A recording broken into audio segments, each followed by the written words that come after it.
Ќе беше лесно ако покачената телесна тежина е само естетски проблем.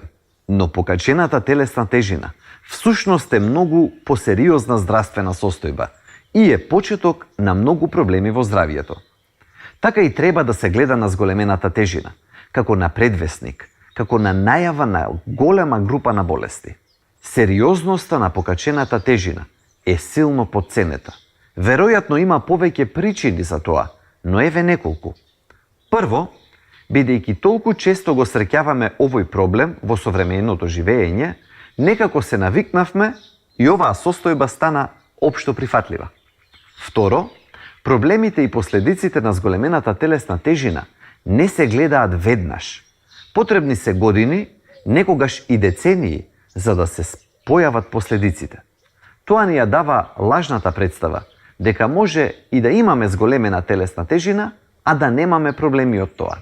И трето, намалувањето на телесната тежина бара поголем ангажман од пациентот, одошто пиењето лекови. И честопати знаеме да го одложуваме она, зашто предпоставуваме дека нема да е лесно. Но, како и да ни се менува погледот кон зголемената тежина, науката е јасна и неумолива.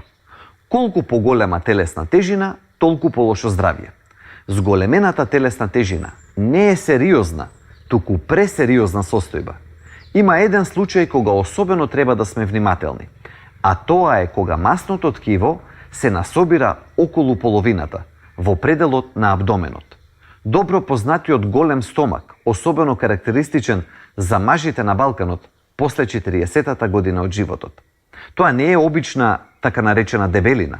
Масното ткиво насобрано околу стомакот е хормонски активно и многу полошо од масното подкожно ткиво кое што се насобира насекаде во телото. Истото има капацитет да го наруши метаболизмот и на мастите и на јаглехидратите и со тоа во краен случај да доведе до дијабетес и до срцев удар. Покачената телесна тежина е никулецот од кој произлегуваат најголем дел од болестите на изобилие. Болестите се гранките, а стеблото од кое излегуваат е така наречениот метаболен синдром. Значи, ете го редоследот. Најнапред покачена телесна тежина, па метаболен синдром, па болестите на изобилие.